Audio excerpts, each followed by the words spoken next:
उतरे सदगुरु सत्य कबीर, जलज माही पोढ़न कियो सब पीरन के पीर।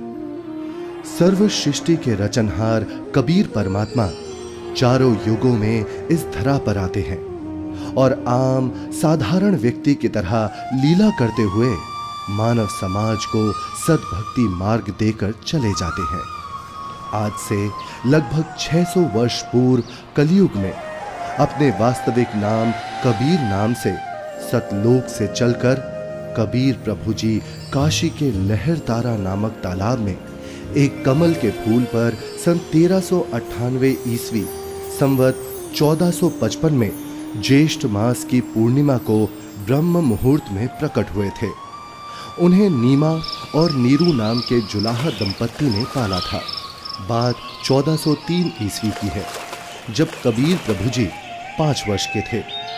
बालक रूप परमेश्वर कबीर साहिब जी ने 5 वर्ष की आयु से ही अपने अद्वितीय आध्यात्मिक ज्ञान में उस समय के सुप्रसिद्ध विद्वानों, ब्राह्मणों, काजी और मौलवियों के छक्के छुड़ाना शुरू कर दिया था। उन्हीं में से एक लीला है परमेश्वर कबीर जी द्वारा 104 वर्षीय काशी के सुप्रसिद्ध ब्राह्मण स्वामी रामानंद जी को गुरु धारण करने और उनको अपने अनमोल सत्य ज्ञान का उपदेश प्रदान करने की। रामानंद स्वामी जी रोज ब्रह्म मुहूर्त में गंगा घाट पर नहाने जाते थे। एक दिन ऐसे ही जब वो नहाने गए, जैसे ही स्वामी रामानंद चलकर नदी के किनारे सीढ़ियों से उतरने लगे, स्वामी रामानंद जी के पैर के खड़ाऊ कबीर प्रभु के सर पर लगते हैं। बालक कबीर जोर जोर से रोने लगे। रामानंद जी के चेहरे के भाव बदलकर चिंता वाले हो गए। वो नीचे की तरफ झुके। जैसे ही रामानंद जी झुकते हैं, उनकी गले की कंठी, जो कि एक तुलसी के मनके की होती है, पौड़ी पर बैठे कबीर जी के गले में डल जाती है और स्वामी रामानंद जी रोते हुए बालक रूप में परमेश्वर के सर पर हाथ सहलाते हुए बोलते हैं,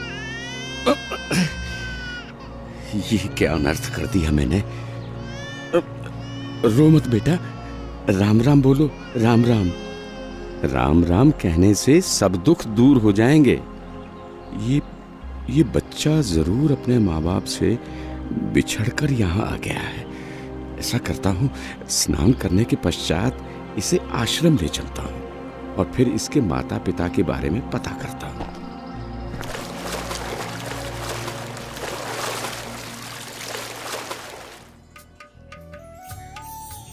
स्वामी रामानंद जी वैष्णव धर्म का प्रचार प्रसार भी खूब किया करते थे, जिसके लिए उन्होंने 1400 ऋषि शिष्य भी प्रचारक रूप में बना रखे थे।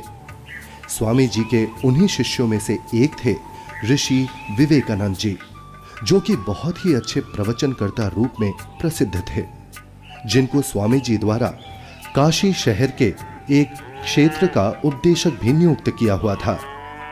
प्रतिदिन की तरह ही एक दिन जब ऋषि विवेकानंद जी शाम के समय विष्णु पुराण से कथा सुना रहे थे। श्री हरि विष्णु जी ही सभी के रक्षक व पूर्ण परमात्मा है। उन्होंने ही राम जी और कृष्ण जी के रूप में जन्म लिया है। वास्तव में भगवान विष्णु ही अजन्मे हैं, अविनाशी हैं। श्री हरि विष्णु भगवान की जय। श्री हरि विष्णु भगवान की जय। श्री हरि विष्णु भगवान की जय। वेद पढ़े पर भेद न जाने, बाँचे पुराण 18। पत्थर की पूजा करे, भूले सृजनहारा।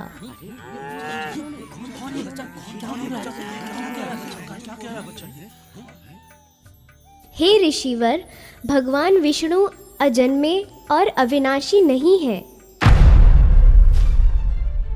अब इसमें देखिएगा ब्रह्मा विष्णु महेश की क्या स्थिति है। श्रीमद् भगवत गीता, गीता प्रेस गोरखपुर से प्रकाशित है। संपादक हनुमान प्रसाद पोदार, चिमनलाल गोस्वामी। प्रकाशक एवं मुद्रक हैं गीता प्रेस गोरखपुर, गोविंद भवन कार्यालय कोलकाता का संस्थान। अध्याय 4 चल रहा है 123 पृष्ठ पे। भगवान विष्णु अपनी माता दुर्गा की स्तुति कर रहे हैं, तुम शुद्ध स्वरूपा हो, ये सारा संसार तुम इसे उद्भासित हो रहा है। मैं ब्रह्मा और शंकर हम सभी तुम्हारी कृपा से विद्यमान हैं। हमारा आविर्भाव माने जन्म और तिरोभाव माने मृत्यु हुआ करता है। हमारा तो जन्म और मृत्यु होता है, केवल तुम ही नित्य हो, जगत जननी हो, प्रकृति और सनातनी देवी हो। अब इसका क्या अर्थ है? ब्रह्मा विष्णु महेश नाशवान है, इनकी जन्म मृत्यु होती है। हे ऋषिवर, भगवान विष्णु अजन्मे और अविनाशी नहीं है। शिव पुराण में लिखा है कि निराकार परमात्मा आकार में आया। वे सदा शिव काल रूपी ब्रह्म कहलाया। उसने अपने अंदर से एक स्त्री प्रकट की जो प्रकृति देवी, अष्टांगी, त्रिदेव जननी, शिवा आदि नामों से जानी जाती है। पवित्र शिव पुराण ये गीता प्रेस गोरखपुर से प्रकाशित है। सचित्र मोटा टाइप, केवल हिंदी। संपादक है हनुमान प्रसाद पोदार। और ये प्रकाशित कहाँ से है? प्रकाशक एवं मुद्रक हैं गीता प्रेस गोरखपुर, गोविंद भवन कार्यालय कोलकाता का संस्था। अब देखना ये रुद्र संहिता का, अब हम छठा अध्याय पढ़ रहे हैं 101 पृष्ठ पे। देवर से एक समय ब्रह्मा जी बता रहे अपने पुत्र नारद को, एक समय उस आनंद वन में रमण करते हुए शिवा और शिव के मन में ये इच्छा हुई, दुर्गा और काल के मन में, कि दूसरे पुरुष की सृष्टि करनी चाहिए, यानी कोई पुत्र उत्पन्न करना चाहिए, जिस पर यह सृष्टि संचालन का महान भार रखकर हम दोनों केवल काशी में रहकर इच्छा अनुसार वितरे और निर्वाण धारण करें। ऐसा निश्चय करके शक्ति सहित सर्वव्यापी परमेश्वर शिव ने, इस काल ने अपने वाम भाग के 10वें अंग पर अमृत मल दिया। फिर तो वहाँ से एक पुरुष प्रकट हुआ, यानी इन्होंने पति पत्नी व्यवहार किया काल और दुर्गा ने, और वहाँ से एक पुत्र की उत्पत्ति हुई। देखिएगा 102 पृष्ठ पे, 102 पृष्ठ पे शिव ने कहा, वो बालक उत्पन्न हुआ, उसके कहा कि वत्स, काल ने कहा बेटा, व्यापक होने के कारण तुम्हारा विष्णु नाम विख्यात हुआ। फिर काल रूपी ब्रह्म ने एक काशी नामक सुंदर स्थान बनाया। वहाँ दोनों शिव तथा शिवा अर्थात काल रूपी ब्रह्म तथा दुर्गा पति पत्नी रूप में निवास करने लगे। भगवान विष्णु इनकी ही संतान है।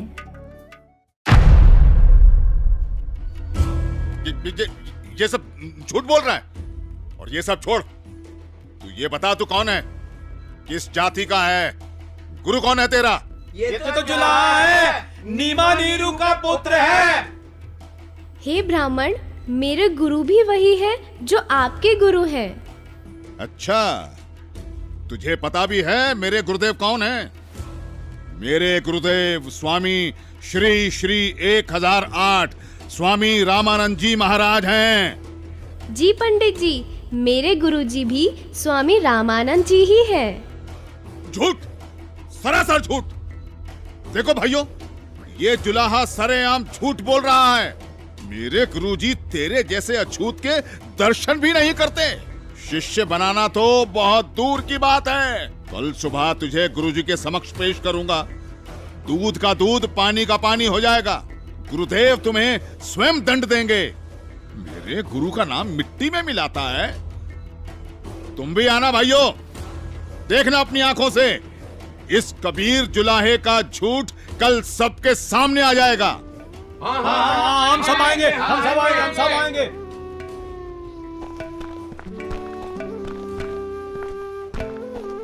अरे पंडित जी, कम से कम मेरे सवाल का उत्तर तो देते जाइए।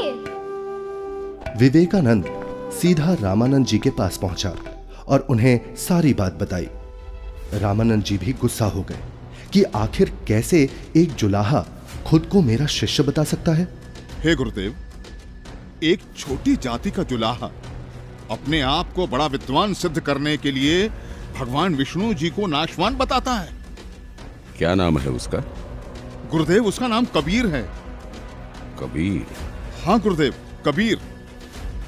हे गुरुदेव, उसने तो हम ब्राह्मणों का घर से निकलना भी दूभर कर दिया है। हमें महाशर्मिंदा होना पड़ रहा है। आज उसने भरी सभा में कहा कि पंडित स्वामी रामानंद जी मेरे गुरुजी हैं, मैंने उनसे दीक्षा ले रखी है। झूठा है वो, सरासर कपटी है वो जुलाहा। वो कैसे मुझे अपना गुरु बताता है? उसको कल लेकर आओ मेरे सामने, और उन सभी को भी बुला लेना जिनके सामने उस तुच्छ जुलाहे ने तेरी बेइज्जती की है। कल सभी के समक्ष उसके झूठ का पर्दाफाश करूंगा।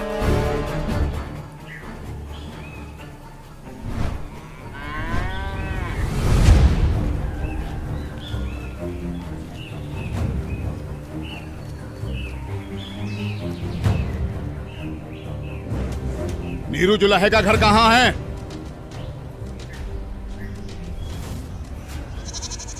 नीरू, नीरू सुनो, नीरू, नीरू।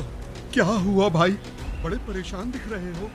विवेकानंद अपने साथियों के साथ कबीर को पकड़ने आ रहा है। आपका घर पूछ रहा है। हाँ, लगता है कबीर ने इनको कुछ कहा है। उसे समझाओ, इनसे पंगा ना ले। क्या? कौन आ रहा है? हमें हमारे कबीर के लिए कौन आ रहा है? कौन पकड़ेगा? नीमा और नीरू डर जाते हैं और कबीर को झोपड़ी के पीछे ले जाकर कंबल से उड़ाकर छुपा देते हैं। तभी विवेकानंद वहां पहुंच जाता है। कहाँ है वो दंड बालक कबीर? कल उसने भरी सभा में मेरे गुरुदेव का अपमान किया है। आज सबके सामने गुरुजी उसकी पिटाई करेंगे। हे ब्राह्मण जी, क्या बात है? इतना क्रोधित मत होइए। हमारा कबीर किसी का अपमान कर ही नहीं सकता। न जाने क्यों आप हमारे कबीर के पीछे पड़े हैं। मेरा कबीर यहाँ नहीं है। अच्छा, अभी पता चल जाएगा। तोड़ डालो इसकी झोपड़ी को और ढूंढ कर निकालो उस अधर्मी कबीर को। रुक जाइए, हम हाथ जोड़ते हैं। हमारे कबीर में कुछ नहीं। घर में घुसकर विवेकानंद और उसके शिष्य तोड़ फोड़ करने लगते हैं तो कबीर प्रभु जी से नहीं रहा जाता। वो सामने आ जाते हैं। मत छोड़ो यहाँ, सब कुछ तोड़ फोड़ दो, तोड़ दो सब कुछ। ये विवेकानंद ब्राह्मण, मैं यहाँ हूँ झोपड़ी के पीछे। झोपड़ी के पीछे? पकड़ो उसे। पकड़ो। विवेकानंद उन्हें बंदी बना लेता है। फिर जब नीमा और नीरू कबीर प्रभु को बचाने की कोशिश करते हैं तो विवेकानंद उन्हें धक्का मारता है और हिंसा करते हुए कबीर प्रभु को रामानंद जी के पास ले जाता है। विवेकानंद और साथ आए शिष्य बालक को छुड़ाने के लिए बीच में आए नीरू और नीमा के ऊपर भी हाथ उठाते हैं।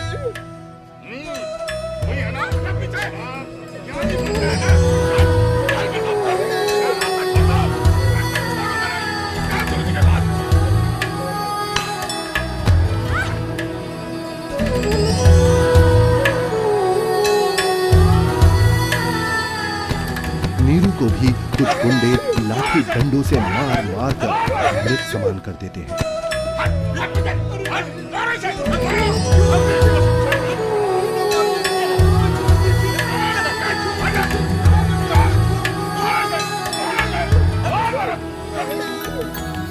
साच कहू जग मार ही, या झूठ कही ना जाई हो।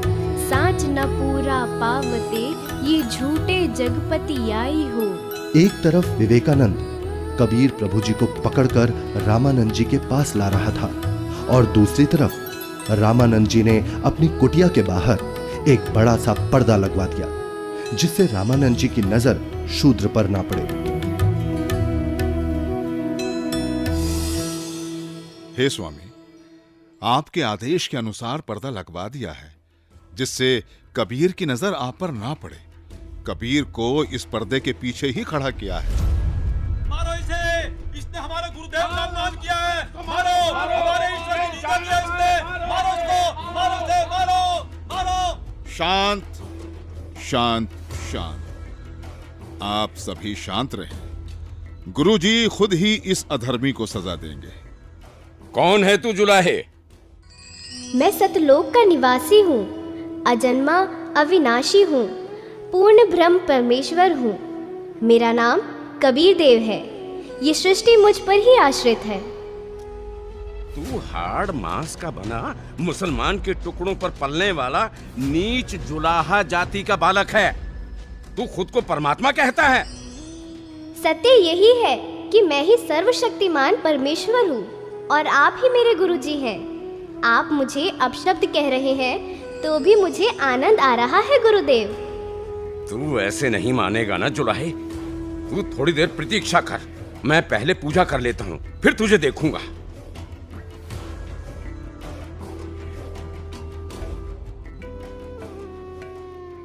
कहीं ये बालक सच में तो भगवान नहीं है, क्योंकि भगवान तो किसी भी रूप में कहीं भी आ सकते हैं। कहीं मुझसे कोई गलती ना हो जाए। अपनी पूजा साधना के बाद सोच समझ के बात करूंगा। 104 वर्ष के रामानंद जो कि सालों से ध्यान कर रहे थे, वो ध्यान करते हुए ही ध्यान में ही भगवान की काल्पनिक छवि बनाते और उनकी पूजा करते। लेकिन उस दिन ध्यान में कुछ अलग हुआ। स्वामी जी कल्पना में खड़े होते हैं और श्रद्धा से नंगे पैरों जाकर गंगा से जल लेकर आए और ठाकुर जी के वस्त्र उतारे, फिर स्नान करवाया तथा नए वस्त्र पहना दिए, तिलक लगाया और भगवान के सर पर मुकुट रख दिया।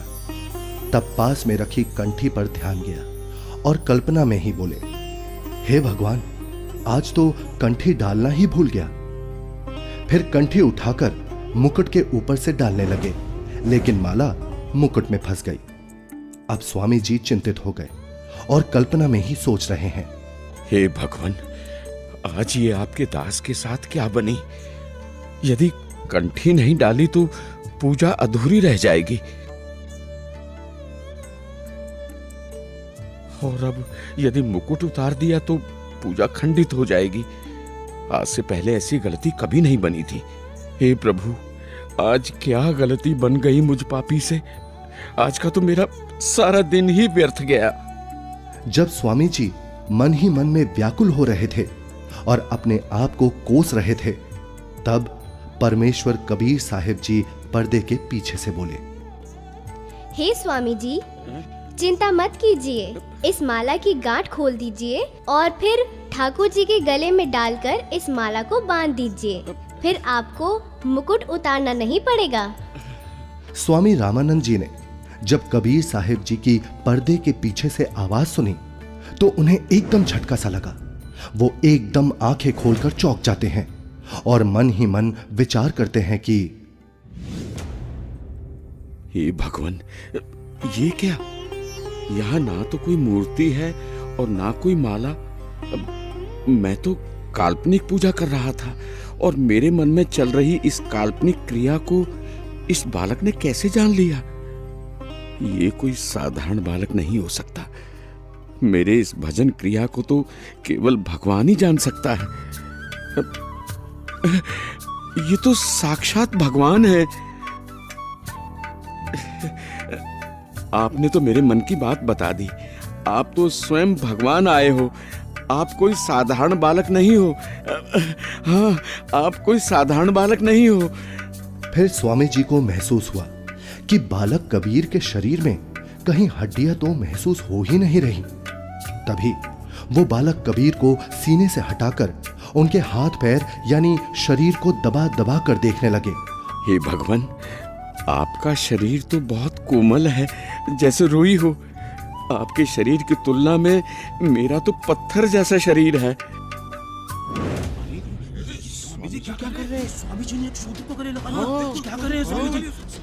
लगता है कि बुढ़ापे में गुरुजी का दिमाग हिल गया है, जो शूद्र को गले से लगा लिया। हे भगवान, अगर आपकी आज्ञा हो तो मेरी कुछ शंका है। कैसी शंका गुरुदेव? हे भगवान, एक बात समझ नहीं आई। आपने झूठ क्यों बोला? कैसा झूठ स्वामी जी? आप कह रहे थे कि आपने मुझसे उपदेश ले रखा है, लेकिन मैंने तो आपको कभी नाम दीक्षा नहीं दी। स्वामी जी, याद कीजिए, एक समय आप पंचगंगा घाट पर स्नान करने के लिए गए थे। मैं वहाँ पौड़ियों पर लेटा हुआ था। आपके पैरों की खड़ाऊ मेरे सिर पर लगी थी और मैं पीड़ा के कारण रो रहा था। तब आपने मेरे सिर पर हाथ रखा और कहा कि बेटा राम राम बोलो। तो स्वामी जी, आप मेरे गुरु बन गए और मैं आपका शिष्य। मेरा तो उद्देश्य ही वहां पर आपसे दीक्षा लेना था। हाँ, अब याद आया। परंतु वो तो बहुत छोटा बच्चा था। वो देखिए स्वामी जी, क्या मैं ऐसा था? स्वामी जी ने जिधर बालक कबीर जी इशारा कर रहे थे, उधर 2.5 वर्ष के उसी बालक को चारपाई पर लेटा देख चौंक जाते हैं और बार बार कभी 5 वर्ष के रूप में खड़े परमात्मा को देखते हैं तो कभी 2.5 वर्ष वाले रूप को। फिर आंखें मल मल कर देखते हैं कि कहीं आंखें धोखा तो नहीं खा रही। इतने में 2.5 वर्ष वाला बालक चारपाई से हवा में उड़ा और 5 वर्षीय बालक के रूप में खड़े कबीर साहिब जी में समा गया और 5 वर्ष वाले बालक के रूप में कबीर साहिब जी वहीं खड़े हैं। मेरा संशय मिट गया। आप ही पूर्ण ब्रह्म हैं। हे परमेश्वर, आपको हम कैसे पहचानें? आप किस जाति में उत्पन्न तथा कैसी वेशभूषा में खड़े हैं? कैसे एक छोटे से बालक के रूप में धोती कुर्ता पहने जुलाहा जाति शूद्र वर्ण में उत्पन्न हुए हैं दाता? हे मालिक, हम तुच्छ बुद्धि जीव आपको कैसे पहचानें? अपने इस अनजान बालक की गलती क्षमा करना प्रभु। ऐसा मत कहिए स्वामी जी, आप मेरे गुरुदेव हैं और मैं आपका शिष्य। नहीं भगवान, मैंने आपको पहचान लिया है। भगवान, आपके बच्चे की कुछ और शंकाएं हैं जिनका निवारण चाहता हूँ, यदि आपकी आज्ञा हो तो। हाँ स्वामी जी, बोलो, आपकी क्या शंकाएं हैं? हे कबीर देव, मैं अपने शिष्यों को राम नाम जाप करने को नहीं देता। यदि आपने मुझसे दीक्षा ली है तो आप मुझे वो मंत्र बताइए जो मैं अपने शिष्यों को देता हूँ। स्वामी जी, आप ओम नाम जाप करने को देते हो। आपने जो मंत्र बताया ये तो सही है, लेकिन एक शंका और है, कृपया उसका भी समाधान कीजिए। पूछिए गुरुदेव जी। मैं जिसे शिष्य बनाता हूँ उसे एक चिन्ह देता हूँ, वो आपके पास नहीं है। हे गुरुदेव, आप एक तुलसी की कंठी माला देते हो गले में पहनने के लिए। ये देखो गुरुदेव, उस दिन पंचगंगा घाट पर आपने ही तो अपने गले से निकालकर ये कंठी मेरे गले में पहनाई थी। ये सारी लीलाएं देखकर वह बालक रूप में खड़े कबीर परमात्मा की बातें सुनकर स्वामी रामानंद जी समझ गए कि ये कोई साधारण बालक नहीं है। उसके बाद कबीर परमात्मा ने स्वामी रामानंद जी को अपने उसी 5 वर्ष के बालक के रूप में अपने साथ यमलोक, स्वर्गलोक, विष्णुलोक, शिवलोक और फिर अंत में सतलोक में ले जाते हैं। ये सतलोक है। सतलोक में नूरी आत्माएं घूमती हुई, सफेद वृक्ष, सफेद फल, फूल, महल, दूधों की नदियां दिखती हैं, हीरे मोतियों के चमकीले पहाड़, सफेद वस्त्रों में मोतियों की माला पहने आत्माएं सतलोक में घूमती हुई। फिर वो दोनों एक बड़े से गुंबद नुमा महल के अंदर सतलोक में भगवान के पास पहुंच जाते हैं। सतलोक में पूर्ण परमात्मा कबीर जी एक गुंबद में एक ऊंचे सिंहासन पर विराजमान दिखते हैं। दोनों उस सिंहासन पर बैठे परमात्मा को प्रणाम करते हैं।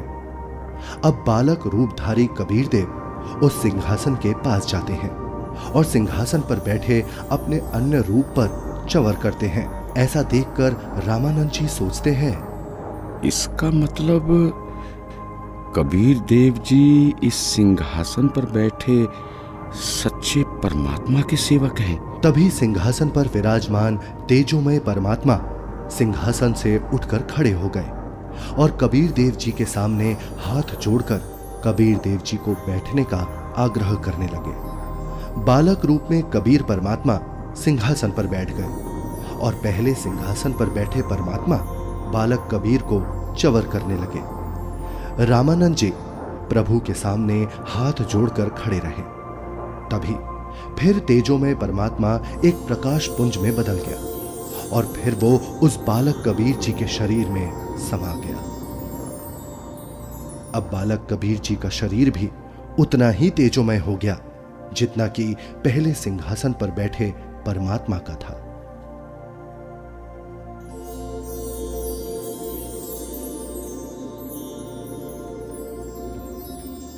बोलत रामानंद जी सुनो कबीर करतारे, गरीबदास सब रूप में तू ही बोलनहार। दोहू ठोर है एक तू बया एक से दो, गरीबदास हम कारणे तुम आए हो मगजो। तुम साहेब तुम संत हो और तुम सतगुरु तुम हंस, गरीबदास तुम रूप बिना और न दूजा अंश। हे परमात्मा, आप जी स्वयं ही दोनों स्थानों पर लीला कर रहे हो। आप ही निज ब्रह्म पूर्ण ब्रह्म हो। तीनों लोकों में प्रवेश करके सबका धारण पोषण करते हो। मैंने आपका वो सनातन परम धाम आंखों देख लिया है। आप ही परमेश्वर हो, आप ही सतगुरु तथा आप ही तत्वदर्शी संत हो, और आप ही हंस अर्थात अच्छे बुरे को भिन्न भिन्न करने वाले सच्चे भक्त भी हो। मैं आपका भक्त, आप मेरे गुरु जी। स्वामी जी, आप मेरे गुरुजी ही बने रहो। मैं आपका शिष्य हूँ।